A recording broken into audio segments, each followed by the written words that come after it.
ኢየሱስ ክርስቶስ ዘኦመ ስም ለዘይጼውኦ ኢየሱስ ክርስቶስ ህብስተ ሕይወት ለዘይበልዖ ኢየሱስ ክርስቶስ ጽዋ መድኃኒት ለዘይሰትዮ ከመ ይባርኩነ ይፈኑ አራው ለጸባኢነ ይጽብኦ ወልታሁ ነሲኦ ወልኩሉ አድኀረኒ እግዚአብሔር ከሁሉ ነገር አዳነኝ። በደመ ክርስቶስ የተቀደሳችሁ ከአብራ ከመንፈስ ቅዱስ ከማኅፀነ ዮርዳኖስ በጥምቀት ልጅነት ያገኛችሁ ከሩቅም ከቅርብም የመጣችሁ እግዚአብሔርን አባታችን ድንግል ማርያምን አማላጃችን ቤተ ክርስቲያንን የጸሎት ቤታችን መንግሥተ ሰማያትን የዘላለም ርስታችን ብላችሁ በማመን በቅድስናው ስፍራ የተገኛችሁ የእግዚአብሔር ልጆች ወንዶችም ሴቶችም ሕፃናትም ምእመናን በእግዚአብሔር ፍጹም ሰላምታ ይድረሳችሁ። እንደምን ዋላችሁ? እንደምን ሰነበታችሁ? አባታችን አምላካችን ለሰማዩ ድምቀት ፀሐይን፣ ጨረቃን፣ ከዋክብትን ለምድራችን ውበት እጽዋትን፣ አትክልትን፣ አበቦችን፣ አዝርዕትን ለአንክሮ ለተዘክሮ እንስሳትን፣ አራዊትን ለምስጋና ሰውንና መላእክትን ፈጥሮ የሚገዛ ቅዱስና ሕያው የሆነው አምላካችን በአባትነቱ በቸርነቱ በምሕረቱ በረድኤቱ ጠብቆ በዚህች ሰዓት ያደረሰን ቃሉን እንድንሰማ የፈቀደልን የአባቶቻችን አምላክ ስሙ ይክበር ይመስገን። እመቤታችን እናታችን የመመኪያችን ዘውድ የድነታችን መጀመሪያ የንጽህናችን መሰረት እግዝእትነ ማርያም ስሟ ይክበር ይመስገን። የጻድቃን የሰማዕታት የነቢያት የሐዋርያት የቅዱሳን መላእክት ስማቸው እንደተሰጠጋቸው ጸጋ ስማቸው ይክበር ይመስገን። ወእምኩሉ አድኀነኒ እግዚአብሔር ከሁሉ ነገር አዳነኝ። የእግዚአብሔር ልጆች ምእመናን ምእመናት ይህ ቃል የምናገኘው በሁለተኛ ጢሞቴዎስ ምዕራፍ 3 ከቁጥር 11 ጀምረን ስናነብ የምናገኘው ሕያውና ቃል ነው። ሕያውና ዘላለማዊ የሆነ የአምላካችን የእግዚአብሔር ቃል ነው። ቅዱስ ጳውሎስ ነው ቃሉን የተናገረው። ብርሃነ ዓለም ቅዱስ ጳውሎስ ስለ ወንጌል ብዙ ዋጋ የከፈለው መታሰርን፣ መገረፍን፣ መደብደብን፣ ባህር መጣልን ብዙ መከራ የተፈራረቀበት ብርሃነ ዓለም ቅዱስ ጳውሎስ ነው። ቃሉን የነገረው ለጊዜው ለደቀ መዝሙሩ ለቅዱስ ጢሞቴዎስ ነው። ወደ ጢሞቴዎስ ምዕራፍ 3 ከቁጥር 11 ጀምረን ስናነብ የምናገኘው ሕያውና ዘላለማዊ የሆነ የአምላካችን የእግዚአብሔር ቃል ነው። እግዚአብሔር በውስጡ ይገኛል። እግዚአብሔር ከሁሉ ነገር አዳነኝ። ለደቀ መዝሙሩ ለተከታዩ ለሐዋርያው ለቅዱስ ጢሞቴዎስ ነው። ፍጻሜው ግን ለሰው ዘር ሁሉ ነው። እግዚአብሔር ከሁሉ ነገር ያድናል። እግዚአብሔር ከበሽታ ያድናል። እግዚአብሔር ከሞት ያድናል። እግዚአብሔር ከአጋንንት እስራት ያድናል። እግዚአብሔር ከጭንቀት ከመከራ ያወጣል። የእግዚአብሔር ልጆች ምእመናን የእግዚአብሔር ቃል ለአንድ ሰው የተነገረ አይደለም፣ ዘላለማዊ ነው። እስከ ዓለም ፍጻሜ ለሰው ልጆች ሁሉ እየሰራ የሚኖር ዘላለማዊ አምላካችን ቃል ነው። እግዚአብሔር ከሁሉ ነገር አዳነኝ። ልጄ ጢሞቴዎስ ሆይ በቁጥር 10 ጀምረን ስናነብ አንተ ግን ትምህርቴንና አኗኗሬን ዓላማዬን ሁሉ ታውቃለህ። እምነቴንና ትዕግሥቴን፣ ፍቅሬን፣ ጽናቴን ተከትለሃል። እንዲሁም የስደቴና የመከራ የተካፋይ ሆነሃል። በአንጾኪያና በኢቆንዮን በልስጥራ የደረሰብኝን ግፍና መከራ የታገስኩትንም ያን ሁሉ ስቃይ አንተ ታውቃለህ። እግዚአብሔር ግን ከሁሉ ነገር አዳነኝ። የእግዚአብሔር ልጆች ምእመናን እንግዲህ ሐዋርያው ቅዱስ ጢሞቴዎስ የቅዱስ ጳውሎስ ደቀ መዝሙር ጢሞቴዎስ ብዙ አብሮ ይንገላታ ነበረ። ከቅዱስ ጳውሎስ ጋር መከራውን፣ ግርፋቱን፣ ስቃዩን፣ ስደቱን ባህር መጣሉን ሁሉ ይመለከት ነበረ። ከዕለታት አንድ ቀን ይላል አባቶቻችን በትርጓሜ ሲያስቀምጡልን ጢሞቴዎስ ሄጄ ዞሬ ባስተምርም ግርፋት ነው፣ ስቃይ ነው፣ መንገላታት ነው፣ መታሰር ነው፣ ባህር መጣል ነው፣ በድንጋይ መወገር ነው የሚደርስብኝ። የእግዚአብሔር መንግሥት በማስተማር ብቻ ሊወረስ አይችልም። አንዱ ዋሻ ገብቼ ብቻዬን ሆኜ በጾም በጸሎት በስግደት የእግዚአብሔር መንግሥት ልወርስ እችላለሁ አለ። ግርፋቱን ፈራ፣ ስቃዩን ፈራ፣ መከራውን ፈራ። በዚህ ጊዜ ሐዋርያው ቅዱስ ጳውሎስ አንተ ግን ትምህርቴን ታውቃለህ፣ አኗኗሬን ሕይወቴንም ታውቃለህ፣ ዓላማዬን፣ እምነቴን፣ ትዕግሥቴን፣ ፍቅሬን፣ ጽናቴን ተከትለሃል። እንዲሁም የስደቴና የመከራዬ ተካፋይ ሆነሃል። በአንጾኪያ፣ በኢቆንዮን፣ በልስጥራን የደረሰብኝን ግፍና መከራ የታገስኩትንም ስደት ታውቃለህ። እግዚአብሔር ግን ከሁሉ ነገር አድኖኛል። አንተም በእምነት ጽና፣ በእምነት በርታ፣ ወደ ኋላ አትበል፣ ሐሳብህን ቀይር እያለ ለጊዜው ለጢሞቴዎስ የነገረው ሕያውና ዘላለማዊ የሆነ የአምላካችን ቃል ነው። የእግዚአብሔር ልጆች በእምነት መጽናት ነው። በመከራ በፈተና በመውደቅም በመነሳትም በማግኘትም በማጣትም በሐዘንም በደስታም ጊዜ በእምነታችን እንድንጸና በእምነታችሁ ጽኑ፣ እግዚአብሔር ከብዙ ነገር ያድናል እያለ ቅዱስ ጳውሎስ መከረን ነው። የቅዱስ ጳውሎስ መከራ በሁለተኛ ቆሮንቶስ ምዕራፍ 11 ከቁጥር 23 ጀምራችሁ ስታነቡ በወንጌል አገልግሎት የደረሰበትን መከራ በዝርዝር ጽፎት ይገኛል። የእግዚአብሔር ልጆች ብዙ ጊዜ በግርፋት ተገርፏል። 39 ጊዜ እስር ቤት ጥለውት 5 ጊዜ 40 ጊዜ ግርፋትን ተገርፏል። ለሞት የሚያደርስ ግርፋት እንደ ፈጣሪው እንደ ክርስቶስ ግርፋትን ተቀብሏል።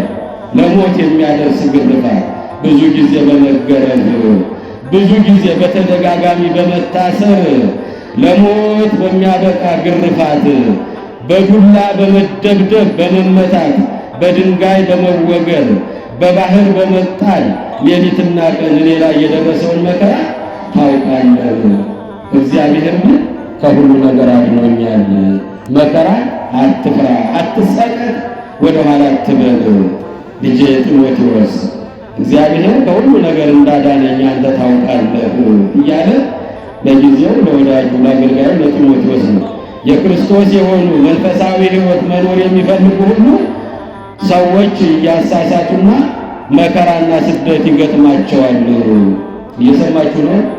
ከቃሉ ጋር ናችሁ? የክርስቶስ የሆኑ በኢየሱስ ክርስቶስ መንፈሳዊ ሕይወት ለመኖር የሚፈልጉ ሁሉ ስደት ይገጥማቸዋል።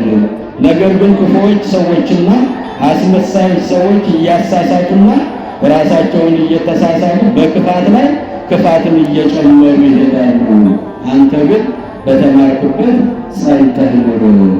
እግዚአብሔር ከብዙ ነገር ያድናልና በእኔ ላይ የደረሰውን ታውቃለህና ብዙ ጊዜ በመገረፍ ብዙ ጊዜ በመታሰር ብዙ ጊዜ ለሞት የሚያበቃ ግርፋት ደርሶብኛል።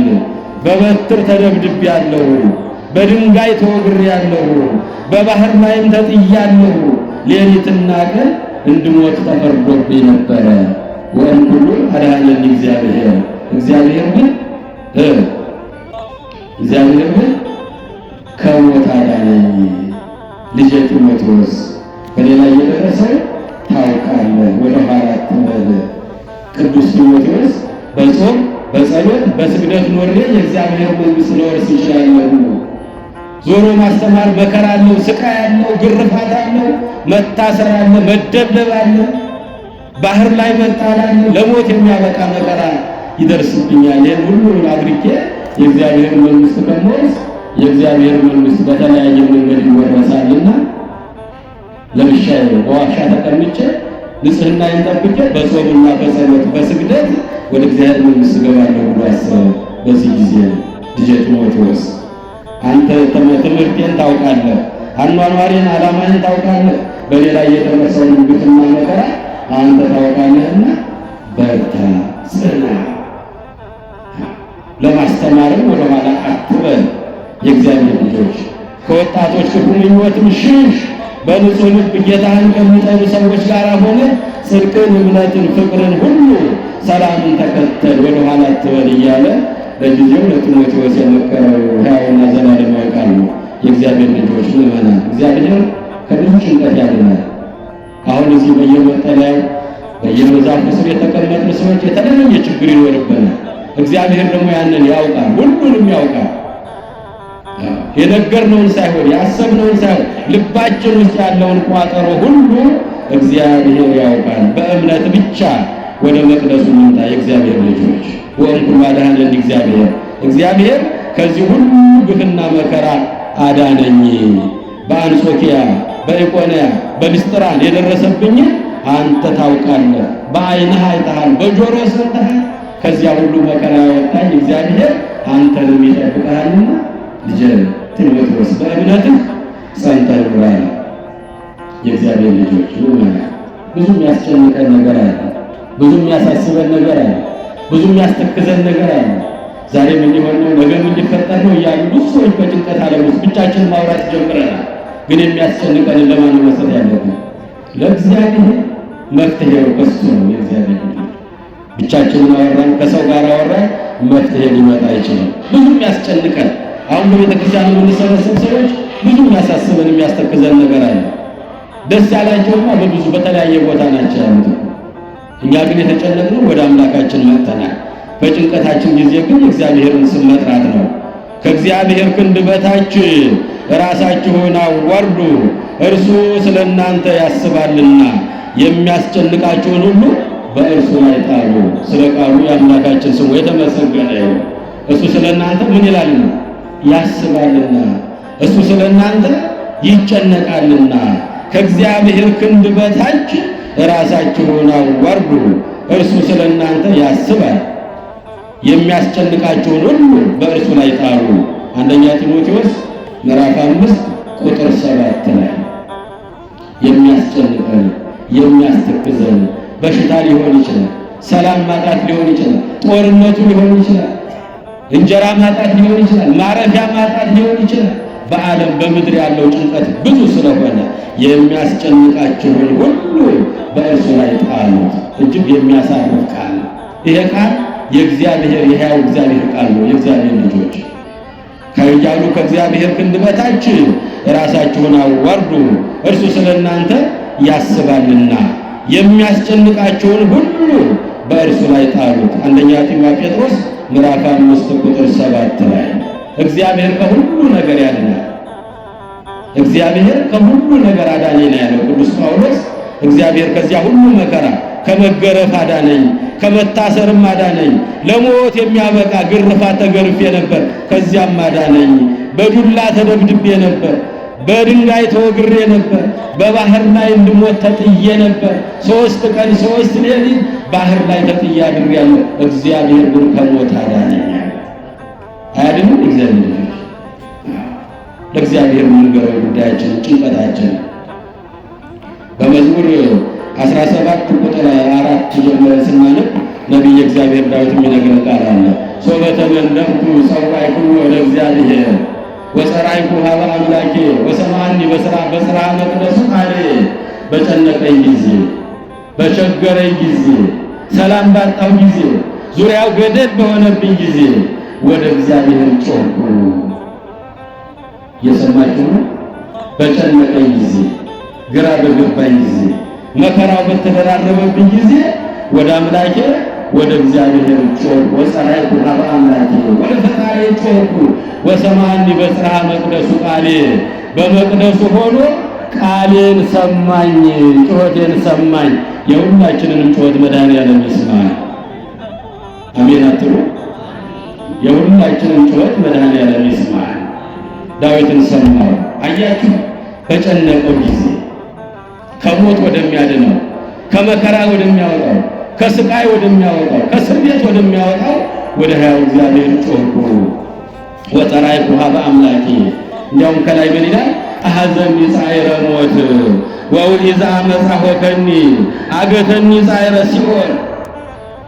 የሞት ጣር ያዘኝ፣ የአመፃ ፈሳሽም አወከኝ፣ የሲኦል ጣርም ከበበኝ፣ የሞት ወጥመድም ደረሰብኝ። እየሰማችሁ ነው? ከቃሉ ጋር ናችሁ? ይህን የተናገረው ማን ነው? ነቢዩ ንጉሡ ቅዱሱ ልበ አምላክ ዳዊት ነው። በመዝሙር 17 ቁጥር 4 ላይ አሐዘኒ ሳይረ ሞት ወውሒዛ አመፃ ሆከኒ አለተኒ ሳይረ ሲኦል፣ የሞት ጣር ያዘኝ፣ የአመፃ ፈሳሽም አወከኝ፣ የሲኦል ጣርም ከበበኝ፣ የሞት ወጥመድም ደረሰብኝ። በጨነቀኝ ጊዜ፣ በቸገረኝ ጊዜ፣ ግራ በገባኝ ጊዜ ወደ እግዚአብሔር ተጣራሁ፣ ወደ አምላኬም ጮኽኩ። ወሰምዓኒ በጽርሐ መቅደሱ ቃሌ፣ በመቅደሱ ሆኖ የመቅደሱ ባለቤት መድኃኔዓለም ጩኸቴን ሰማኝ። ወጽርሐኒ ቦአ ቅድሜሁ ውስተ እዘኒሁ፣ ጩኸቴ፣ ጸሎቴ፣ ልመናዬ ወደ ጆሮ ገባልኝ። ክብርና ምስጋና ለመድኃኔዓለም ይሁን። የእኛንም ጩኸት ይስማን መድኃኔዓለም። እግዚአብሔር ከብዙ ነገር ያድናል። ቅዱስ ጳውሎስ የነገረን ይህንን ነው። ወእምኩሉ አድኀነኒ እግዚአብሔር፣ እግዚአብሔር ከእስራት፣ እግዚአብሔር ከግርፋት፣ እግዚአብሔር ባህር ከመጣል፣ እግዚአብሔር በድንጋይ ከመወገር፣ እግዚአብሔር በዱላ ከመደብደብ፣ ከዚያ ሁሉ ሞት ተፈርዶብኝ ከዚያ ሁሉ ነገር እግዚአብሔር አዳነኝ። አንተንም ያድንሃል ልጄ ጢሞቴዎስ፣ በርታ ጽና እያለ ይመክረው ነበር። የትምህርታችን መነሻ የእግዚአብሔር ልጆች፣ ዳዊት በጨነቀው ጊዜ ወደ እግዚአብሔር ቤት ነው የመጣው። አሐዘኒ ሳይረ ሞት፣ የሞት ጣር ያዘኝ፣ የአመፃ ፈሳሽ አስተራወከኝ፣ የሲኦል ጣር ከበበኝ፣ የሞት ወጥመድ ደረሰብኝ። ሶበ ተመንደብኩ ጸዋዕኩ ወለእግዚአብሔር፣ በጨነቀኝ ጊዜ ወደ እግዚአብሔር ጮኽኩ፣ አለቀስኩ፣ ለመንኩ። ወጸርሐይኩ ኀበ አምላኬ፣ ወደ አምላኬ ተጣራሁ። ወሰምዓኒ በጽርሐ መቅደሱ ቃሌ፣ በመቅደሱ ሆኖ ጩኸቴ ልመናዬ ሰማኝ። ወጽርሐኒ ቦአ ቅድሜሁ ውስተ እዘኒሁ፣ ጩኸቴ ልመናዬ ወደ ጆሮ ገባልኝ አለ። የእኛም ልመና ይሰማልናል። በመቅደሱ እግዚአብሔር አለ። ወደ እግዚአብሔር ቤት ስንመጣ ባዷችን አንመለስም። የእግዚአብሔር ልጆች እንዳዘንን መተን እንዳዘን አንመለስም። ያዘነው ተደስቶ፣ ያለቀሰው ስቆ፣ የከፋው ደስ ብሎ፣ ያጎነበሰው ቀና ብሎ የሚመለስባት ቤተ ክርስቲያን በእውነት የጸሎት ቤታችን፣ የምስጋና ቤታችን፣ እግዚአብሔርን የምናገኝባት፣ ሰውና እግዚአብሔር የሚገናኝባት ቤተ መቅደስ። ወደ መቅደሱ ጮኩኛል። በመቅደሱ ሆኖ ጩኸቴን ሰማኝ፣ ልመናዬን ሰማኝ፣ ሐዘኔን አራቀልኝ። ወጽርሐኒ ቦአ ቅድሜሁ ውስተ እዘኒሁ፣ ጩኸቴ ልመናዬ በጆሮ ገባልኝ። ጆሮው ይሰማናል፣ ዓይኖቹ ያዩናል፣ ይራራልናል። እጁን ዘርግቶ ኑ ልጆቼ ይለናል መድኃኔዓለም። ወደዚህ እናንተ በዓለም የደከማችሁ እናንተ ደካሞች፣ ሸክም የከበደባችሁ፣ የኃጢአት፣ የጭንቀት፣ የበሽታ፣ የችግር፣ የጦርነት፣ የሰላም ማጣት የከበደባችሁ፣ ሸክም የከበደባችሁ ኑ ኀቤ፣ ወደ እኔ ኑ እኔ አሳርፋችኋለሁ። ደጆቹን ከፍቶ እጆቹን ዘርግቶ ሁላችንንም ሳይጸየፈን ሳይሰለቸን እጁን ዘርግቶ ኑ ልጆቼ ይለናል። ለተጨነቅነው በጨነቀኝ ጊዜ ወደ እግዚአብሔር ተጣራሁ፣ ወደ አምላኬን ጮኽኩ። አምላኬ በመቅደሱ ሆኖ ጩኸቴን ሰማኝ፣ ጩኸቴ ልመናዬ ወደ ጆሮ ገባልኝ ያለ ዳዊት አባታችን መዝሙር 17 ቁጥር 4 ጀምራችሁ ታነቡ የምታገኙት ያውና ዘላለማዊ አምላካችን የሚያጽናና ቃል ነው። የእግዚአብሔር ልጆች ጭንቀት በብዙ ነገር እንጨነቃለን። ስለምንበላው፣ ስለምንጠጣው፣ ስለምንለብሰው፣ ስለሚሆነው ነገር ሁሉ እንጨነቃለን። እሱ ግን አትጨነቁ ነው ያለን መድኃኔዓለም። አትጨነቁ። በቅዱስ ማቴዎስ ወንጌል ምዕራፍ 6 ቁጥር 25 ላይ አትጨነቁ፣ ምን ተንበል ወምን ተንሰቲ፣ ምን እንበላለን፣ ምን እንጠጣለን፣ ምን እንለብሳለን፣ የት እንኖራለን፣ እንዴት እንሆናለን ብላችሁ አትጨነቁ። የሚያስጨንቃችሁን በእኔ ላይ ጣሉት። አያሳርፍም ይላል እግዚአብሔር ልጆች።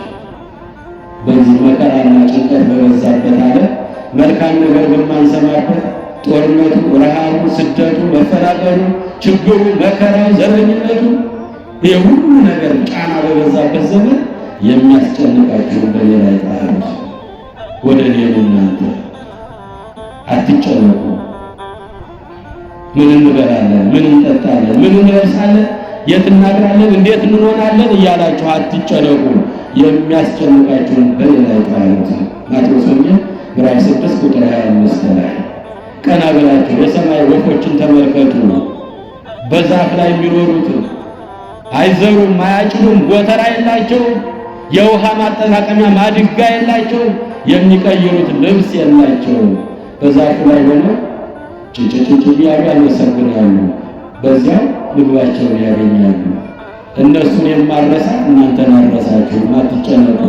ክብርና ምስጋና ለመድኃኒዓለም ይሁን። አትጨነቁ የእግዚአብሔር ልጆች፣ የሰማይ ወፎች ቀና በሉ። በዛፍ ላይ ያሉ በእነሱ ተማሩ። አይዘሩ፣ አያጭዱ፣ ጎተራ የላቸው፣ የውሃ ማድጋ የላቸው፣ መቀየሪያ ልብስ የላቸው። ጭጭጭጭ እያሉ ከዛፍ ዛፍ ላይ እየዘመሩ ያመሰግኑኛል። እዚያው ባሉበት ምግባቸውን ያገኛሉ። ከእነሱም እናንተ ትበልጡ የለምን? በመልኬ በምሳሌ ፈጥሬያችሁ የለምን? አትጨነቁ። እግዚአብሔር ከሁሉ ነገር ያድነናል። እምነት ስላጣን ሁሉ ይትካለ ዘአማ ለሚያምን ሁሉ ይደረግለታል። ለሚያምን ሁሉ ይቻላል። የእግዚአብሔር ልጆች አትጨነቁ። ከእናንተ መካከል ተጨንቆ በዕድሜው ላይ አንድ ቀን መጨመር ማን አለ? በቁመቱ ላይ ስንዝር መጨመር የሚችል ማን አለ? ከጥቁር ፀጉሩ መካከል አንዲቷን ዘለላ ነጭ ማድረግ የሚችል ማን አለ? ይህን ማድረግ የማትችሉ ምን እንበላለን?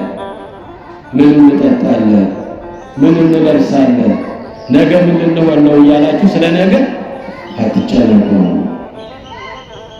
የእግዚአብሔር ልጆች የሚያሳርፍ ቃል ራሱ ባለቤቱ ነው የተናገረው። ካለመኖር ወደ መኖር ያመጣን አምላካችን ነው። ደግሞም የሚወስደን ወደ እሱ አምላካችን ነው። አትጨነቁ ልጆች፣ በመልኬ በምሳሌ ፈጥሬያችሁ አልተዋችሁም፣ አልጥላችሁም። ኢያሱ እኔ ከአንተ ጋር ነኝ፣ አይዞህ፣ አትፍራ፣ አልተውህም፣ አልጥልህም ይላል በመጽሐፈ ኢያሱ ምዕራፍ 1 ላይ ቁጥር 3 ጀምራችሁ ታነቡ። ኢያሱ አይዞህ፣ አትፍራ፣ አልተውህም፣ አልጥልህም፣ ከሙሴ ጋር እንደነበር ከአንተ ጋር እሆናለሁ። መድኃኒዓለም ከሁላችን ጋር አለ። ከነ ዳዊት ጋር የነበረው ዛሬም ከኛ ጋር አለ። ወደ እሱ መጸለይ ብቻ ነው። ሳታቋርጡ መጸለይ ብቻ ነው። ወጸልዩ ወርበ ሳታቋርጡ ጸልዩ። ስለ ሁሉም ነገር አመስግኑ፣ አታማሩ።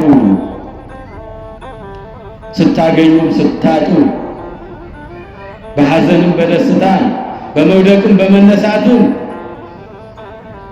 በሁሉ ነገር እግዚአብሔርን አመስግኑ። ሳታቋርጡ ግን ጸልዩ።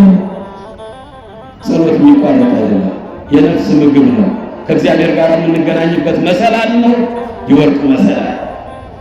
ጸሎት ይህን ተናግሮን ስለ እግዚአብሔር ጸሎት ከእግዚአብሔር ጋር የምንገናኝበት የወርቅ መሰላል ድልድይ ነው፣ እግዚአብሔር የምናገኝበት። ሳታቋርጡ ግን ጸልዩ፣ በሁሉ አመስግኑ።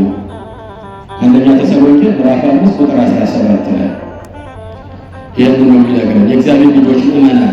በሁለተኛ ደረጃ እግዚአብሔር ከሁሉ ነገር አዳነኝ ሲል ከእስር ቤትም አድኖታል። ቅዱስ ጳውሎስ እስር ቤት ጥለውት ነበር። ለ5 ጊዜ እጁን እግሩን ወደ ኋላ የፊጥኝ ታስሮ እንደ ክርስቶስ በእስር ቤት በጉድጓድ ተጥሎ ነበር። እግዚአብሔር ከሁሉ ነገር አዳነኝ። አያድንም እንደ እግዚአብሔር ልጆች ያድናል። እግዚአብሔር እንመነው የእግዚአብሔር ልጆች። በሐዋርያት ሥራ ምዕራፍ 12 ከቁጥር 7 ላይ የምናገኘው ታሪክ ቅዱስ ጴጥሮስ ብርሃነ ዓለም ቅዱስ ጴጥሮስ ሐዋርያው ቅዱስ ጴጥሮስ ስለ ወንጌል፣ ስለ ሃይማኖት፣ ስለ እውነት እጁንና እግሩን ታስሮ ጨካኙ ያ ሄሮድስ የሚባለው ያ ጨካኙ ንጉሥ የእግዚአብሔር ልጆች ምእመናን ያዕቆብን ያስገደለ ሄሮድስ 144,000 ሕፃናትን ያስፈጀው ሄሮድስ ድንግል ማርያምን የ2 ዓመት ሕፃን ታቅፋ አገር ለቃ በበረሃ እንድትንከራተት ያደረገ ሄሮድስ ብዙ ዓመት የሚነግስ መስሎት የኢየሱስ ክርስቶስን ስም አትጥራ፣ ከዛሬ ጀምሮ በምድረ እስራኤል በኢየሩሳሌም ምድር ኢየሱስ የሚለው ስም እንዳትጠራ ብሎ ቅዱስ ጴጥሮስን እጁን እግሩን አስሮ እስር ቤት ጥሎት ነበር። እየሰማችሁ ነው? እስር ቤት ጥሎት ነበር። ሄሮድስ ጨካኝ ነው። 144,000 ሕፃናት ያስፈጀው በመንግስት የመጣብኝ ብሎ ነው። ዙፋኔ ሊቀማኝ መጣ ብሎ ነው። ሺህ ዓመት የሚነግስ መስሎት ነው። የነገሰው ግን ክርስቶስ ከተሰደደ በኋላ ለ3 ዓመት ነው። ጥቂት ናት የእግዚአብሔር ልጆች፣ ጥቂት ጊዜ ነው። ርዕክም ወለኃጥእ ወተለዓለ ከመ አርዘ ሊባኖስ፣ ኃጢአተኛ በደለኛ ሰው እንደ ሊባኖስ ዝግባ ከፍ ብሎ አየሁት አለ። ወሶበ እገብእ ኃጣይክዎ፣ ስመለስ ግን አጣሁት አለ። ሐሰስኩ ወኢረከብኩ መካኑ፣ ስፍራውንም ላገኘው አልቻልኩም አለ። መድኃኔዓለምን እንዲሰደድ ያደረገ በእናቱ ጀርባ ላይ ለ3 ዓመት ከ6 ወር በረሃ ለበረሃ ፍርቁታ ለፍርቁታ እንድትንከራተት ያደረገ 144,000 ሕፃናት ከነሱ ውስጥ አንዱ ኢየሱስ ሊሆን ይችላል ብሎ እነዚያን ያስፈጀ ያጨካኝ ያዕቆብን የገደለ ጨካኝ ሄሮድስ በመጨረሻ ራሱን ስቶ አብዶ፣ እየሰማችሁ ነው፣ አይምሮውን ስቶ የሕፃናት ደም አስክሮት የገዛ ሚስቱን በገጀራ የገደለ ሄሮድስ፣ ልጆቹን የገደለ ሄሮድስ፣ ቢበላ የማይጠግበው ሄሮድስ፣ በቃኝ የማያውቀው ለሪያ፣ ይበላል አይጠግብም፣ ይለብሳል አይሞቀው፣ ይተኛል እንቅልፍ አይወስደው። ደም በእጁ ላይ ስላለ የንጹሃን ደም እየጮኸ ስለነበረ ሚስቱን ያስገደለ ሄሮድስ፣ ሚስቱን የገደለ ልጆቹን የገደለ ቤተሰቡን የጨረሰው ሄሮድስ ማለት የሕፃናቱ ደም እየፈረደበት ነው። እግዚአብሔር የተለየው ነው ሄሮድስ ማለት። ሰው እግዚአብሔር ሲለየው አመጋገቡ እንደ እንስሳ ይሆናል፣ ጠባዩ እንደ ምድረ በዳ አራዊት ይሆናል። ሰው ይመስላል፣ የሰውነት ባህሪ የለውም፣ በላው ይወሰድበታል። እየሰማችሁ ነው። ያ ሄሮድስ ነው ኢየሱስ የሚለውን ስም እንዳትጠራ፣ እንዳታስተምር፣ እንዳትመክር ብሎ ቅዱስ ጴጥሮስን እስር ቤት ጥሎት ነበር። የእግዚአብሔር ልጆች ነው። እስር ቤትም ስንገባ እግዚአብሔር አብሮን ይገባል። ቅዱስ ጴጥሮስ በዚያ ሆኖ ይጸልይ ነበር፣ ያመሰግን ነበር፣ ፈጣሪውን ያመሰግን ነበር። በሁሉ አመስግኑ እንዳለው ቅዱስ ጳውሎስ ሳታቋርጡ ጸልዩ፣ በመከራም በደስታም በማግኘትም በማጣትም ጸልዩ እንዳለው በዚያ ሆኖ ይጸልይ ነበር። ስለ ሁሉም ነገር እግዚአብሔር ያመሰግነው ነበር። የእግዚአብሔር መልአክ ታላቁ መልአክ ቅዱስ ገብርኤል ወረደለት። ክብርና ምስጋና ለቅዱስ ገብርኤል ይሁን።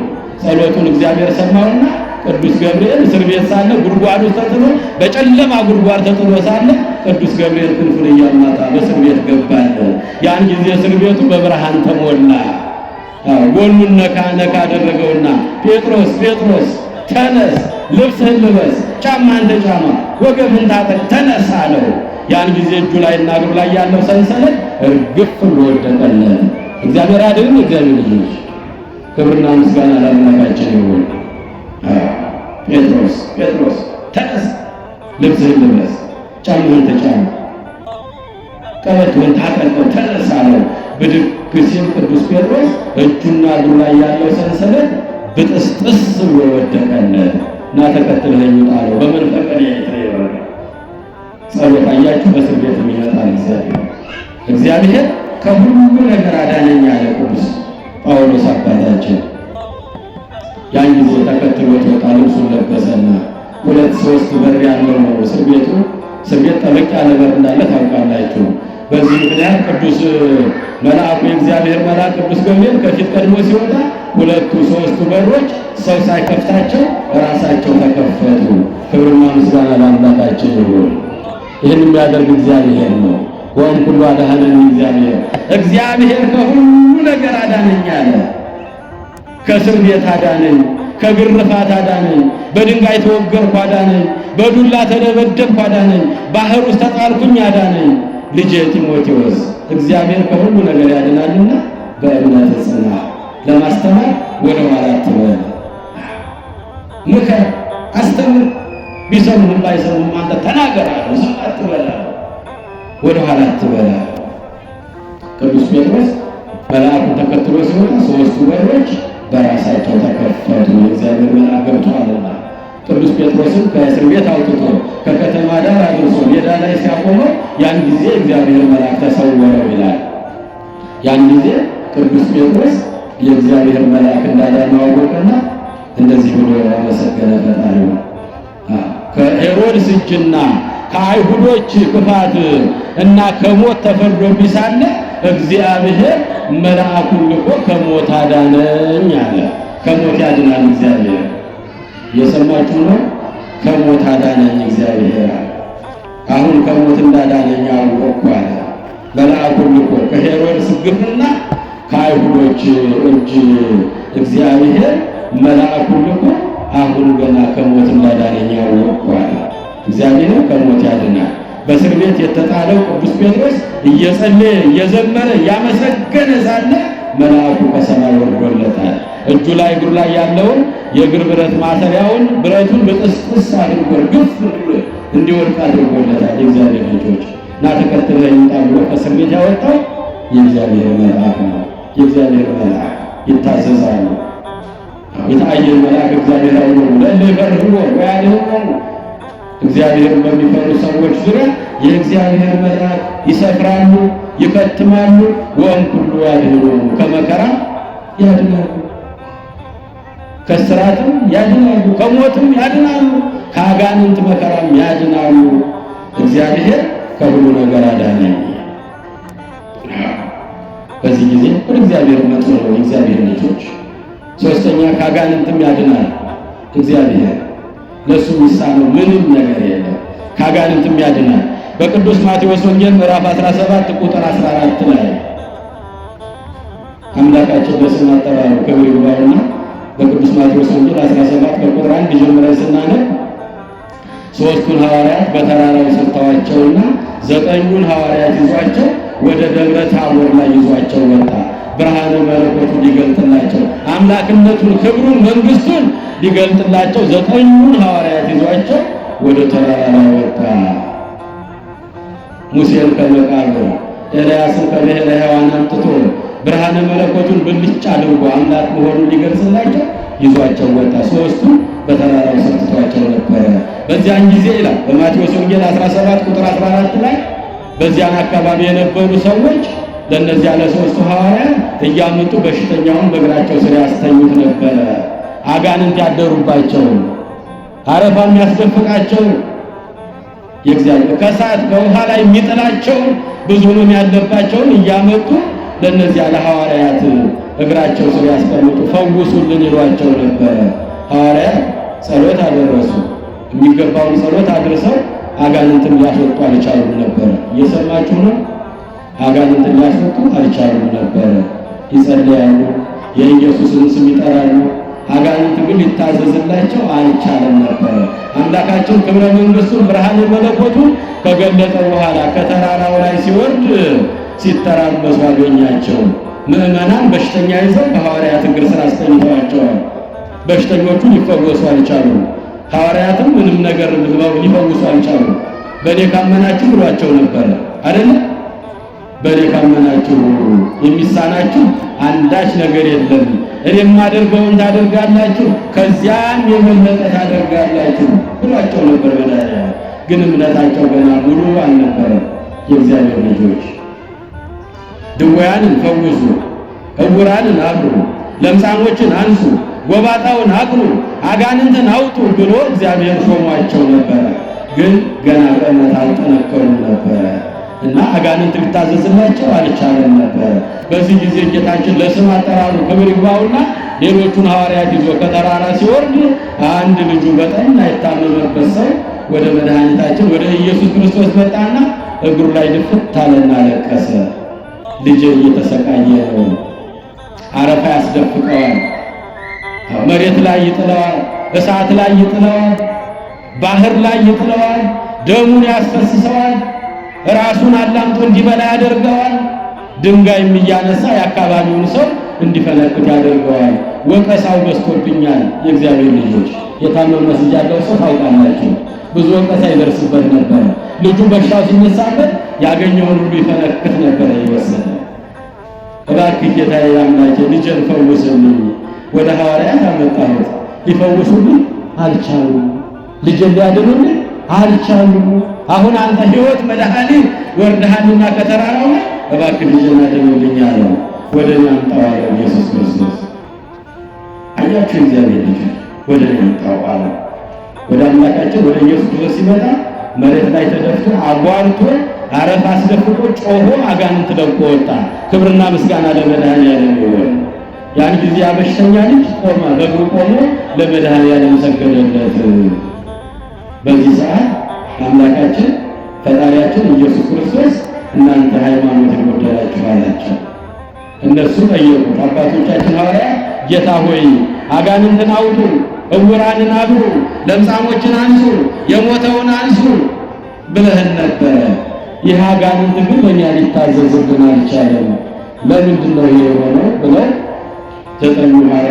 ሦስቱ ሐዋርያት አምላካችን ኢየሱስ ክርስቶስን ለብቻቸው ወደዛ ወስደው ጠየቁት ይላል። ስለ እምነታችሁ ጉድለት ነው አላቸው። ምን አላቸው? ስለ ሃይማኖታችሁ መጉደል ነው። እውነት እላችኋለሁ ሳትጠራጠሩ ብታምኑ ሃይማኖት ሊኖራችሁ ይሄን አጋንንት ማውጣት በጣም ትንሽ ነገር ተራ ነገር ነው። ከዚህም የበለጠ ታደርጉ ነበረ። ተራራውን ተነስተህ እዚያ ተተከል ብትሉት፣ ዛፉን ተነቅለህ እዛ ተወርወር ብትሉት ይደረግላችኋል። አንዳች የሚሳናችሁ ነገር የለም። ነገር ግን እንዲህ ያልሆነላችሁ ስለ እምነታችሁ መጉደል ነው አላቸው። እየሰማችሁ ነው? ከቃሉ ጋር ናችሁ? አምላካችን ኢየሱስ ክርስቶስ ግን በሽተኛውን ፈወሰ። አጋንንት ተቃጠልኩ ብሎ ጮሆ አጓርቶ ዋይ ተቃጠልኩ ብሎ ወጣ። ያ ወላጅን በእውነቱ በልጁ መዳን ደስታውን ገለጠ። የእግዚአብሔር ልጆች ለብዙ ጊዜ በብዙ ቦታ ለማዳን ልጁን ብዙ መከራ ይቀበል የነበረ ወላጅ ነው። ሲነሳበት ከእሳት ላይ ነው የሚጥለው፣ እሳት ያቃጥለዋል። ባህር ላይ ነው የሚጥለው፣ አረፋ ነው የሚያስደፍቀው፣ ራሱን እየወጨቀ እንዲበላ ነው የሚያደርገው። ከዚያም ደግሞ ድንጋይ አንስቶ ደግሞ ያገኘውን ያጋጠመው ሰው እየፈነከተ የሚጥለው። ከዚህ ነው ነፃ ያወጣው መድኃኒታችን ኢየሱስ ክርስቶስ። እግዚአብሔር አምላክ ከሁሉ ነገር ያድናል። የእግዚአብሔር ልጆች ስለ እምነታችሁ መጉደል ነው ይህን ማድረግ ያልቻላችሁት። ነገር ግን እላችኋለሁ እንዲህ አይነቱ ክፉ መንፈስ ያለ ጾምና ያለ ጸሎት ሊወጣ ከቶ አይችልም አለ። ክብርና ምስጋና ለመድኃኒዓለም ይሁን። በጾምና በጸሎት ብትታገዙ፣ በእምነት ብትበረቱ ይህን ማድረግ ለእናንተ ጥቂት ነገር ነው። ተራራውን ማንሳት፣ ዛፉን መንቀል ትችላላችሁ። የሚሳናችሁ አንዳች ነገር የለም። ነገር ግን እናንተ ጋር የጎደለ ነገር አለ። እምነት ጎድሎባችኋል አላቸው። ሁሉ ይፈራል ለዘአምን ለሚያምን ሰው ነው ሁሉ የሚደረግለት። እየሰማችሁ ነው? ቅዱስ ጳውሎስ ስለሚያምን ነው፣ ስላመነው ነው። ኢየሱስ ክርስቶስን ስሙን ተሸክሞ ስለሚወጣ ስለሚገባ ከምስር ቤት አወጣው፣ ከግርፋት አዳነው፣ በዱላ ከመደብደብ አዳነው፣ በድንጋይ ከመወገር አዳነው። እሳት ባህር ውስጥ በተጣለ ጊዜ እግዚአብሔር ቀደመለት። ከዚህ ሁሉ እንዳዳነ ታውቃለህ። ልጄ ጢሞቴዎስ በእምነት በርታ ነው። አያችሁ የእግዚአብሔር ልጆች ጾምና ጸሎት ካልጨመራችሁበት እንዲህ አይነቱ መንፈስ ከእናንተ ሊርቅላችሁ አይችልም። ዝንቱ ዘመን እየወጽ ዘእንበለ ጾም ወጸሎት። እንዲህ አይነቱ ክፉ መንፈስ ያለ ጾምና ያለ ጸሎት ሊወጣ ከቶ አይችልም። እናንተ ጋር የጎደለ ነገር አለ። እምነት የላችሁ። እምነቱ ቢኖራችሁ አጋንንት ማውጣት በጣም ተራ ነገር ነው። ተራራው ተነሳ ብትሉ፣ ዛፉ ተነቀል ብትሉ ይደረግላችኋል፣ ሁሉ ይታዘዝላችኋል። በእኔ ካመናችሁ እኔ የምሰራውን ትሰራላችሁ፣ ከዚያም የበለጠ ትሰራላችሁ። አንዳች የሚሳናችሁ ነገር አልነበረም። ነገር ግን እምነት ጎድሎባችኋል አላቸው። የእግዚአብሔር ልጆች በእምነት መጽናት ነው። መተን ስንጸልይ፣ መተን ስንለምን፣ ወደ እግዚአብሔር ስንጮህ ይደረግልኛል ይሆንልኛል ብለን በእምነት መጽናት ነው። በእምነት መጽናት ያስፈልጋል። እግዚአብሔር ከዚህ ሁሉ መከራ ያድናል። እግዚአብሔር ከሞት ያድናል። እግዚአብሔር ከበሽታ ያድናል። በዚያ በማርቆስ ወንጌል ምዕራፍ 5 ከቁጥር 22 ጀምረን ስናነብ የምናገኘው እንዲሁ ልጁ የታመመችበት ኢያኢሮስ የሚባል የምኩራብ አለቃ የሆነ ልጅ በሞትና በሕይወት መካከል ናት። ቶሎ ድረስ ተብለው ከቤተሰብ ተልኮ ሲመጣበት ወደ ቤት አይደለም የገሰገሰው፣ ወደ ኢየሱስ ክርስቶስ የገሰገሰው። ወደ እሱ ሄደና እግሩ ላይ ተደፋና እባክህ ወደ ቤት እንሂድ፣ አንዲት ልጅ አለችኝ 12 ዓመት ብላቴና ናት፣ በሞት በሕይወት መካከል ነው ያለችው፣ እባክህ ጌታዬ ኢየሱስ ክርስቶስ ወይ ልጄን አድንልኝ፣ ወደ ቤት እንሂድ አለው። እየሰማችሁ አመነ። ወደ ቤት አይደለም የሄደው። መፍትሄው ወደ ኢየሱስ ክርስቶስ ግን መደፋት ነው። መፍትሄው ወደ እግዚአብሔር መቅደስ መምጣት ነው። ለችግራችን፣ ለጭንቀታችን፣ ለበሽታችን፣ ለሰላም ማጣታችን መፍትሄው ያለው በእግዚአብሔር መቅደስ ነው። የእግዚአብሔር ልጆች ኢያኢሮስ የሚያስተምረን ይሄንን ነው። ቶሎ ድረስ፣ ልጅ በሕይወትና በሞት መካከል ናት፣ ነፍሷ ሳትወጣ ድረስባት ሲሉት ወደ እሷ አይደለም የገሰገሰ፣ ወደ ኢየሱስ ክርስቶስ ገሰገሰ። የአምስት ገበያኛ ሕዝብ ከቦት ነበረ። ጎባጣው ይቀናል፣ ዕውሩ ይበራል፣ ለምጻሙ ይነጻል፣ አጋንንቱ ተቃጠልኩ እያለ ይወጣል። እንደምንም ተጋፍቶ ሄደና ጌታዬ ኢየሱስ ክርስቶስ ወይ ልጄን አድንልኝ፣ ወደ ቤት እንሂድና ዳሳት፣ በሞትና በሕይወት መካከል ነች አለው። አድንልሃለሁ አለው መድኃኒዓለም። አያቸው እግዚአብሔር ልጆች እምቢ ካፋ አይወጣም፣ እሺ ነው የሚወጣው መድኃኒዓለም። ሰዎች ነን የምንጨክነው በሰው ላይ። እሺ አይዞህ ልጅ ትድናለች፣ መጣሁ አድንልሃለሁ አለው። ያን ጊዜ ወደ እሱ እየሄደ እያለ መንገድ ላይ ደግሞ ያች 12 ዓመት ደም እየፈሰሰ 12 ዓመት የእግዚአብሔር ልጆች 12 ቀን አይደለም፣ 12 ወራት አይደለም፣ 12 ሰዓት አይደለም፣ 12 ዓመታት ቀንም ሌሊትም ከማህፀኗ ደም ይፈሳል። ቤተሰቦቿ፣ ወገኖቿ፣ ዘመዶቿ የቅርብ የምትላቸው ሁሉ በሕክምናው በሆስፒታሉ በመድኃኒቱ ሊያድኗት ሞክረዋል። ለተወሰነ ወራት ነው። ወርቆቿን፣ አልማዞቿን፣ ጌጦቿን ሁሉ ጨረሰች። ለሕክምና ፈውስ የለም። በሽታው እየባሰባት ሄደ። አያችሁ እግዚአብሔር ልጆች፣ ከዚያ በኋላ አንቺን ማጸዳዳት ሰለቸናሉ ቤተሰቦቿ። ቤተሰቡ ይሰለቻል። የማይሰለቸን መድኃኒዓለም ብቻ ነው። ሁሉም ወደ እሱ ይምጣ። ኑ ነው የሚለው። ኑ የተጨነቃችሁ፣ ግራ የገባችሁ፣ ሸክም የከበዳችሁ፣ መንገድ የጠፋባችሁ ወደ እኔ ኑ እኔ አሳርፋችኋለሁ ነው የሚለን። ሁላችንንም በፍቅር ነው የሚጠራ፣ እጁን ዘርግቶ እንዲህ መቅደሱን ከፍቶ። ቤተሰቦቿ ሁሉ ተስፋ ቆረጡ፣ ሰለቿት። ማስታመሙ፣ ማጸዳዳቱ፣ መጠራረቡ፣ ልብስ መቀየሩ ሰለቻቸውና ወስደው ከመንገድ ዳር አስቀመጧት። የእግዚአብሔር ልጆች የማይተወን አምላክ፣ የማይረሳን አምላክ፣ በጊዜ በሁኔታ የማይጸየፈን ጌታ፣ እንደሱ አይነት ደግ ጌታ አለ። እግዚአብሔር ልጆች እንደሱ ያለ መሐሪ ከየት ይመጣል? ወመኑ መሐሪ አምላክ ወቅዱስ ዘከማከ፣ እንዳንተ ያለ መሐሪ፣ እንዳንተ ያለ ይቅር ባይ፣ እንዳንተ ያለ ቸር ማን አለ እንበለው እየመጣን የእግዚአብሔር ልጆች በመንገድ ዳር በዚህ ጎዳና ቦታ ላይ ወስደው ከቆሻሻ ገላ ከሚጣልበት አካባቢ ወስደው እዛ ጣሏት። ከላዋ ላይ ደም ይፈሳል። ልብስ ቀይረው አልቋል፣ የለም ትሸታለች፣ አካባቢ ተበላሽቷል። የእግዚአብሔር ልጆች የማይቋረጥ ደም ነው ማህፀኗ የሚፈሰው።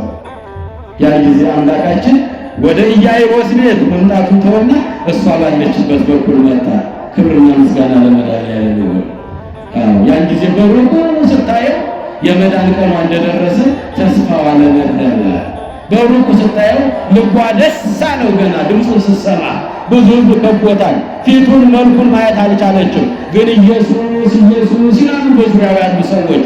ኢየሱስ የሚለው ድምፅ ስትሰማ፣ ስሙን ሲጠራ ስትሰማ በሐሴት ተሞላች። እግዚአብሔር ልጆች አሁን ተጋፍቼ ወደ እሱ መጠጋት አልችልም፣ ወደ እሱ መቅረብ አልችልም። እኔ ኃጢአተኛ ነኝ፣ ልብሴም ቆሻሻ ነው፣ ወደ እሱ መቅረብ እድል የለኝም። እንዲህ ላድርግም ከመገሰጽኩ ጽንፈ ልብሱ አሃዩ እንደዌ፣ የልብሱን ጫፍ ብቻ ከኋላ ሄጄ ብነካው እኮ ከዚህ ስቃይ ነፃ ወጣለሁ፣ ደሜም ይቆምልኛል፣ ከበሽታም እፈወሳለሁ አለች። በልቧ ፍጹም እምነት አደረባት። ገና ድምፁን ስትሰማ ኢየሱስ የሚለው ድምፅ ሲጠራ ያን ጊዜ ልቧ በሐሴት በደስታ ተሞላ። ስሙ ፈዋሽ ነው፣ ስሙ አዳኝ ነው፣ ስሙ ሕይወት ነው፣ ስሙ ከሞት ያነሳል፣ ስሙ ከውድቀት ያነሳል። የእግዚአብሔር ልጆች ደስ አላት። እንከ መገሰጽኩ ጽንፈ ልብሱ አሃዩ እንደዌ፣ የልብሱን ጫፍ ከኋላ በጥቼ እንደምን ተጋፍቼ ልብሱን ጫፉን ብነካ እኮ ከዚህ በሽታ ከዚህ ስቃይ ይፈወሳለሁ አለች። አልተጠራጠረችም። እንዳመነችው እየመጣ ነው ኢየሱስ። በፊት ለፊት በመሄድ አልፈለገችም። ከጀርባ በኩል ሄደች። ተጋፍታ ህዝቡን እየገፋች እሱ ጋር ደረሰች። ያችን የለበሳትን መጎናጸፊያውን ከኋላ በጣቷ ነካ አደረገቻት። 12 ዓመት ሳይቋረጥ ይፈስ የነበረበት ቀጥ አለላት። ክብርና ምስጋና ለመድኃኒዓለም ይሁን። እልላችሁ እንጂ ቀጥ አለላት። እግዚአብሔር ታሪኳ ተቀየረ። እንቆቅልሿ ተፈታላት። እስከ ዛሬ 12 ዓመት የሐዘን የስቃይ ለቅሶ ታለቅስ ነበረ። አሁን የደስታ ለቅሶ ማልቀስ ጀመረች። ደሟ ቀጥ አለላት። ያን ጊዜ ዘወር ባለ መድኃኒዓለም ኢየሱስ ክርስቶስ ትክክል በተመለከታት መኑ ገሰሰኒ ጽፈንሴ ልብሴን የነካ ማን ነው አላቸው። አባቶቻችን ሐዋርያትም አንጎራጎሩ። የአምስት ገበያ የሚያክል ዙሪያህን ከቦ የለምን? ይከተልህ የለምን? ሁሉም ፊትህን ለማየት ልብስህን ለመንካት ድምፅህን ለመስማት ይጋፋ የለምን? ልብሴን ማን ነካ እንዴት ትላለህ መምህር አሉት። ከኔ ኃይል ወጥቷል፣ የተፈወሰ ሰው አለ ብሎ ዘወር ብሎ መድኃኒዓለም ሲያያት እሷ ምንባዋን ዥቅ እያደረገች ማፍሰስ ጀመረች። ወደ እሱ መጣችና እግሩ ላይ ድፍት አለችና ታሪኬ የተቀየረው እንቆቅልሼ የተፈታው የሚፈሰው ደሜ የቆመው እኔ ነኝ አለች። አያችሁ እግዚአብሔር ልጅ አንቺ ሴት አለ እምነትሽ አድኖሻል። ምን አለ? እምነትሽ ተፈስሒ ደስ ይበልሽ ኑሪ በሰላም ወደ ቤትሽ በሰላም ደስ ብሎሽ ግቢ። እምነትሽ አድኖሻል፣ ተፈውሰሻል፣ ደስ ይበልሻል። ክብርና ምስጋና ለመድኃኒዓለም ይሁን። እንዲህ አይነት አምላክ ነው ያለን እግዚአብሔር ልጆች። እግዚአብሔር ከሁሉ ነገር ያድናል። ከሁሉ ነገር የሚጎድለው ከኛ ነው። ስለ እምነታችሁ ማነስ ያላችሁ ሐዋርያት ለዚህ ነው። እግዚአብሔር ከሁሉ ነገር ያድናል። ታሪኬ የተቀየረው እንቆቅልሽ የተፈታው ዘመዶቼ የጣሉኝ ብቻዬን የቀረው ተጸይፈውኝ በዚህ ሜዳ ላይ የኖርኩ 12 ዓመት ያለማቋረጥ ይፈስ የነበረው ደም ቀጥ ያለልኝ እኔ ነኝ የተፈወስኩት አለች። አንቺ ሴት አለ እምነትሽ አድኖሻል፣ ተፈስሒ ደስ ይበልሽ፣ በሰላም ደስ ብሎሽ ወደ ቤትሽ ግቢ፣ ተፈውሰሻል ከዛሬ ጀምሮ። እንዲህ ነው አምላካችን። የእግዚአብሔር ልጆች እየሄደ ያድናል፣ እየተናገረ ያድናል፣ እያየም ያድናል። መድኃኒዓለም የሚያድንበት መንገዱ ብዙ ነው። ያን ጊዜ የኢያኢሮስ መልእክተኞች መጡ። ኢያኢሮስ መምህርን አታድክመው፣ ልጅህ በሕይወት የለችም፣ ሞታለች፣ ተገንዛለች፣ መቃብር እየተቆፈረ ነው፣ መርዶህን ስማን አለ ቀብር ድረስ አሉት። የ12 ዓመት ልጅ ያን ጊዜ ወይኔ ልጅ ብሎ እርሙን አላወጣም፣ አላለቀሰም። ወደ ልጅ ወዳለችበትም አልሄደም። አሁንም ወደ ኢየሱስ ነው የሄደው። አሁንም ወደ መቅደሱ እንምጣ። በመከራም ጊዜ በችግርም ጊዜ በፈተናም ጊዜ ወደ እግዚአብሔር መቅደስ እንምጣ። የእግዚአብሔር ልጆች ወደ መቅደሱ ነው የመጣው፣ ወደ ኢየሱስ ነው የመጣው። ሄደና አሁንም እግሩ ላይ ድፍት አለና ልጄ እኮ ሞተች አሉ። ጌታ ሆይ እባክህ እንሂድ፣ አንተ እኮ ብትወድ ልታስነሳት ትችላለህ አለው። አይዞህ ትነሳለች አለው። ያን ጊዜ ወደ አስከሬን ወዳለበት መምህራችን ኢየሱስ ክርስቶስ ሄደ። ሌሎቹን ሐዋርያት በውጭ ተወና ሦስቱን ሐዋርያት አስከትሎ ወደ ውስጥ ገባ። ሰዎች አለቅሱ ነበር ዙሪያውን ከበው። ዋይቼ ወጣት ተቀጠፈች፣ በልጅነቷ ተጠራች እያሉ ያለቅሱላት ነበረ። አታልቅሱ፣ ልይቱ ተኝታለች እንጂ አልሞተችም አላቸው። ሁሉም ሳቁበት፣ ሁሉም ተጠቃቀሱበት። የሞተ ያነሳል እንዴ ማን ነው ብለው አምላካችን ላይ ተጠቃቀሱ። እየሰማችሁ ነው? ተኝታለች እንጂ አልሞተችም። በሩን ለቀቅ አድርጉት አላቸው። በሩን ለቀቁለትና አስከሬን ወዳለበት ገባና ጣይታ ተነሽ አላት መድኃኒዓለም። አያችሁ ከእንቅልፍ እንደሚነሳ ሰው የተገነዘችው የሞተችው ልጅ ብድግ አለች። እግዚአብሔር ልጆች ክብርና ምስጋና ለመድኃኒዓለም ይሁን። እሱ የሚሳነው ነገር አለ እንዴ? ምንም የሚሳነው የለም። እግዚአብሔር ከሁሉ ነገር አዳነኝ ያለው ለዚህ ነው። ብርሃነ ዓለም ቅዱስ ጳውሎስ ከሁሉ ነገር አዳነኝ አለ። ለሞት የሚያበቁ መከራ ተፈራረቁብኝ አለ። ብዙ ጊዜ በተደጋጋሚ ተገርፌያለሁ አለ። ብዙ ጊዜ በእስር ቤት ተጥያለሁ አለ። ብዙ ጊዜ ለሞት የሚያበቃ ግርፋት ደርሶብኛል አለ። ብዙ ጊዜ በበትር ተደበደብኩ አለ። ብዙ ጊዜ በድንጋይ ተወገርኩ አለ። በዚህ ሁሉ መከራ ውስጥ እግዚአብሔር ከሁሉ ነገር አዳነኝ አለ። እግዚአብሔር ከሁሉ ነገር ያድናል። ለእግዚአብሔር የሚሳነው የለም። አንቺ ብላቴና ተነሽ አላት። ከእንቅልፍ እንደሚነሳ ብድግ አለች። የምትበላው ስጧት፣ ያደረኩትን ለማንም አትናገሩ አለ። ከንቱ ውዳሴ የማይፈልገው አምላካችን ሕይወታችን ኢየሱስ ክርስቶስ የምትበላው ለልጅቱ ስጧት፣ ያደረኩት ግን ለማንም አታውሩ አላቸውና ከዛ ቤት ወጣ። የሞተ ያነሳም እንዴ? ያነሳል። ያቺ 12 ዓመት አያችሁ፣ የልብሱን ጫፍ ብቻ በነካ ጊዜ ከበሽታ ይፈወሳለሁ ነው ያለችው። አሁን ያተቀመጥንበት ቦታ የመድኃኒዓለም ቀሚስ የተዘረጋበት ነው። እየሰማችሁ ነው? የመድኃኒዓለም ቀሚስ የተዘረጋበት ነው። በትንቢተ ኢሳይያስ ምዕራፍ 6 ከቁጥር 1 ላይ ነቢዩ ልዑል ኢሳይያስ በትንቢት በራእይ ያየው እንደዚህ ነው። እግዚአብሔርን አለ በረጅምና ከፍ ባለ ተራራ ላይ ዙፋኑን ዘርግቶ አየሁት አለ።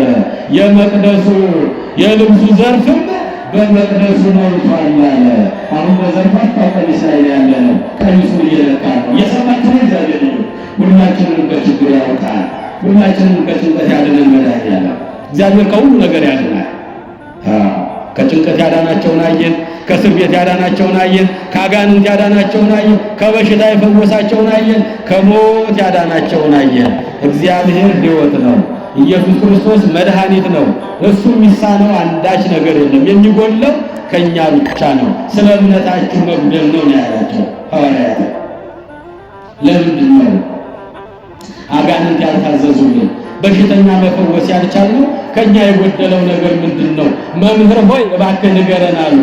ስለ እምነታችሁ መጉደል ነው።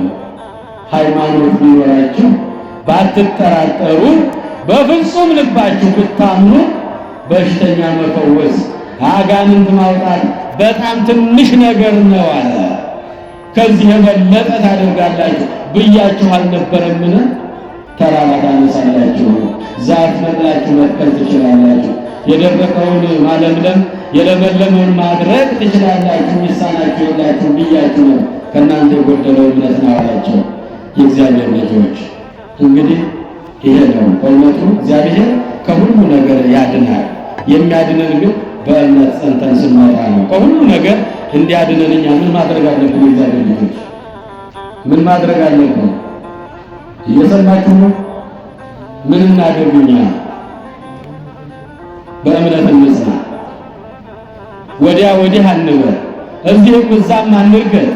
ጸበልም አንድ ቦታ ጀምረን 3 ቀን አንድ ቦታ፣ 5 ቀን አንድ ቦታ፣ 2 7 ሌላ ቦታ እዛም አንበል። ሁሉ ይትካለ ዘያምን፣ በእኔ ለሚያምን ሁሉ ይደረግለታል። አንድ ቦታ ካመናችሁ እድናለሁ ብለን ማመን ነው። እግዚአብሔር ልጆች በእምነታችን እንጽና።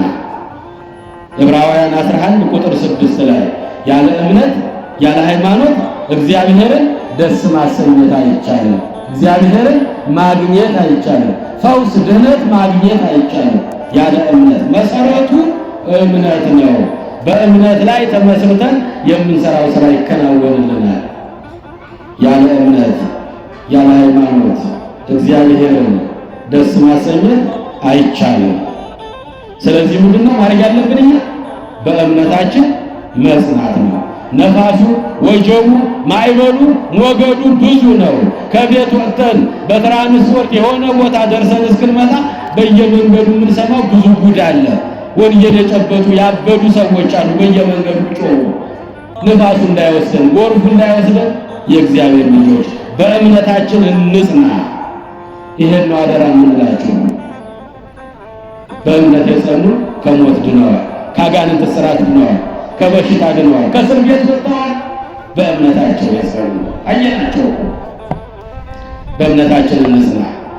አባታችን አብርሃም በእግዚአብሔር አመነ፣ እምነቱም ጽድቅ ሆኖ ተቆጠረለት፣ የእግዚአብሔርም ወዳጅ ተባለ።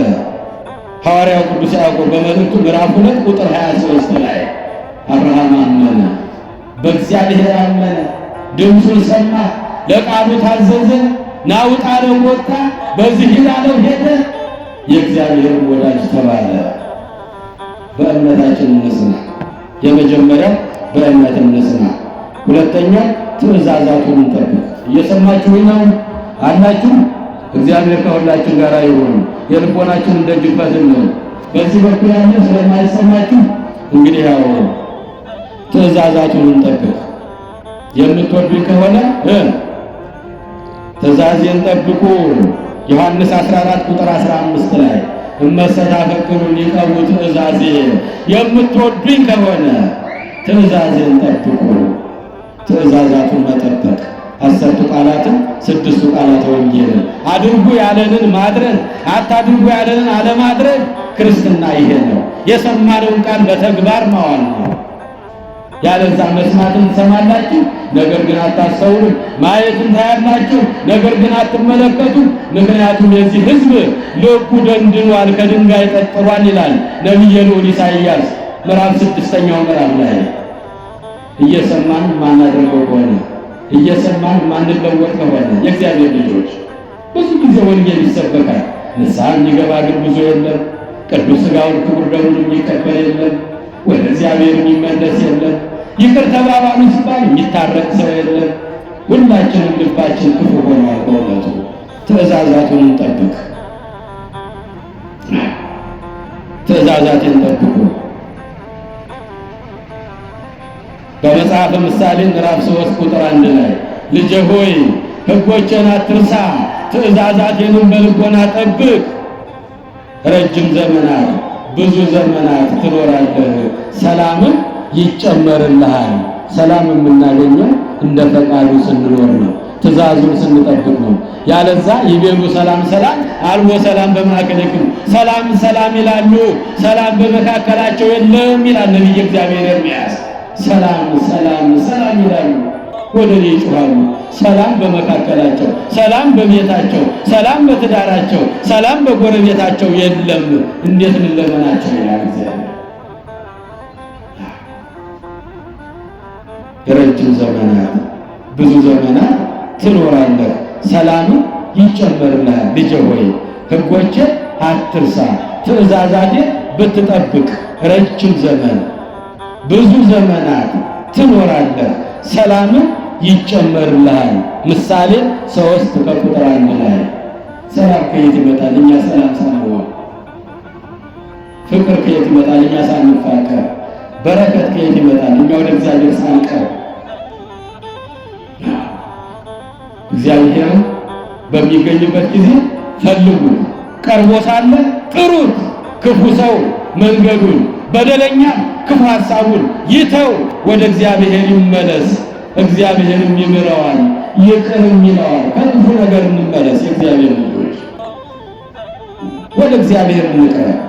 እግዚአብሔር በሚገኝበት ጊዜ ይሄ እግዚአብሔር የሚገኝበት ስፍራ ነው። ይሄ የቅድስናው ስፍራ ነው። ይሄ በልብሱ የተሸፈነ ነው። ቅድም እንዳልኳችሁ በትንቢተ ኢሳይያስ ምዕራፍ 6 ቁጥር 1 ላይ እግዚአብሔርን በረጅምና ከፍ ባለ ተራራ ላይ በዙፋን ላይ ዙፋኑን ዘርግቶ ተቀምጦ አየሁት፣ የልብሱ ዘርፍ በመቅደሱ ሞልቶታል አለ። ይሄ መቅደሱ ነው፣ ልብሱ ዘርፍ ላይ ነው ያለው። ሰላም እንዲመጣልን ሕጉን መጠበቅ፣ ትእዛዙን መጠበቅ። ልጄ ሆይ ሕጎችን ብትጠብቅ ትእዛዛቴንም ብትጠብቅ ረጅም ዘመናት ብዙ ዘመናት ትኖራለህ፣ ሰላምም ይጨመርላችኋል። ትእዛዙን መጠበቅ አለብን። በሶስተኛ ደረጃ ንስሐ እንግባ። ንስሐ እንግባ፣ ወደ እግዚአብሔር እንቅረብ።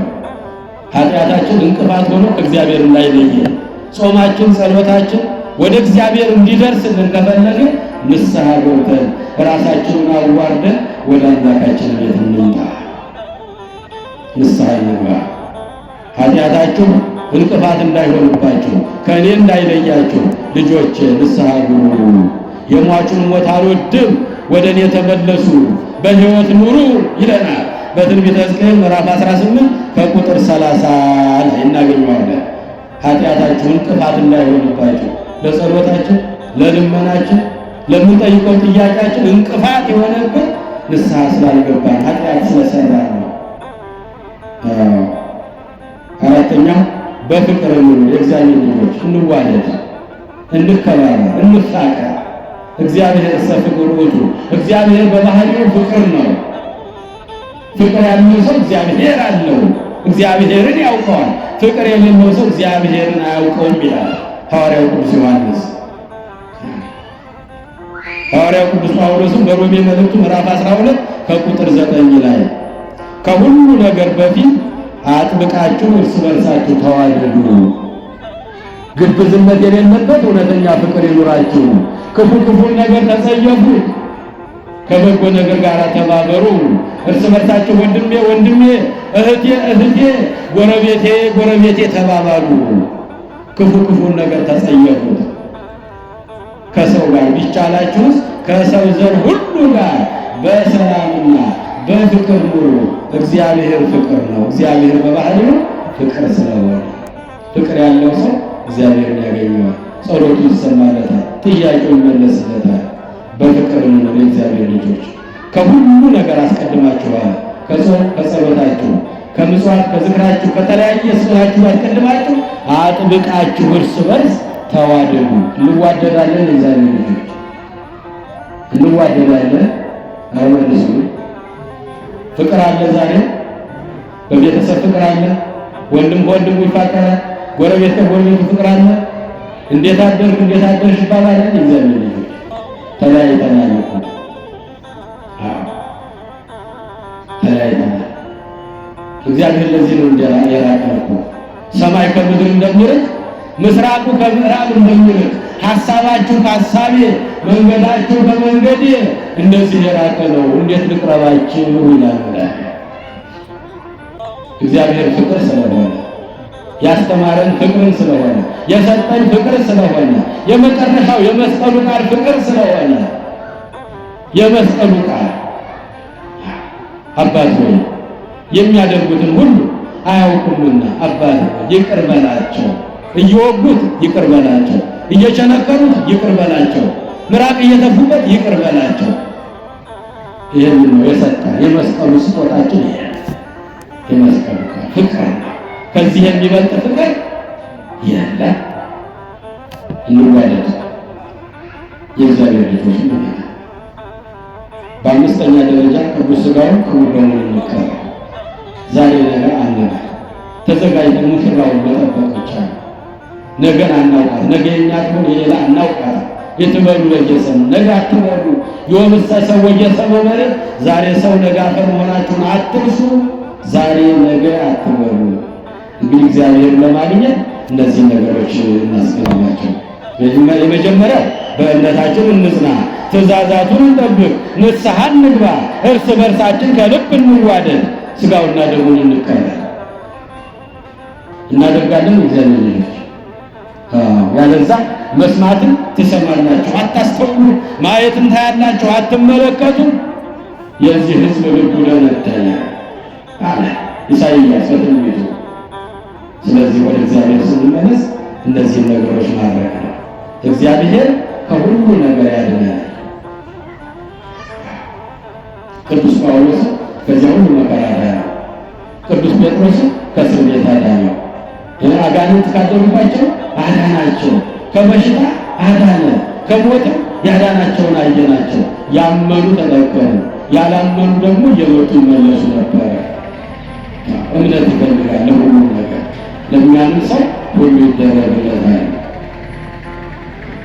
ወይም ሁሉ አዳነኝ እግዚአብሔር ከሁሉ ነገር አዳነኝ። ከሁሉ ነገር መድኃኒዓለም ያድነን። ያስተማረን፣ የመከረን፣ የገሰጸን የአባቶቻችን አምላክ የሁላችን ፈጣሪ ስሙ ይክበር ይመስገን። የሰማነው ቃል እግዚአብሔር በልቦናችን ይጻፍልን። 30፣ 60፣ 100 ፍሬ አፍርተን የስሙ ቀዳሾች የመንግሥቱ ወራሾች ለመሆን ያብቃን። እስከ መጨረሻው በቤቱ ጸንተን ለመኖር ያብቃን። ኢየሱስ ክርስቶስ ጽኦመ ስም ለዘይጼውኦ ኢየሱስ ክርስቶስ ህብስተ ሕይወት ለዘይበልዖ ኢየሱስ ክርስቶስ ጽዋ መድኃኒት ለዘይሰትዮ ከመ ይባርኩነ ይፈኑ አርዳኦ ለጸባኢነ ይጽብኦ ወልተሁ ነሲኦ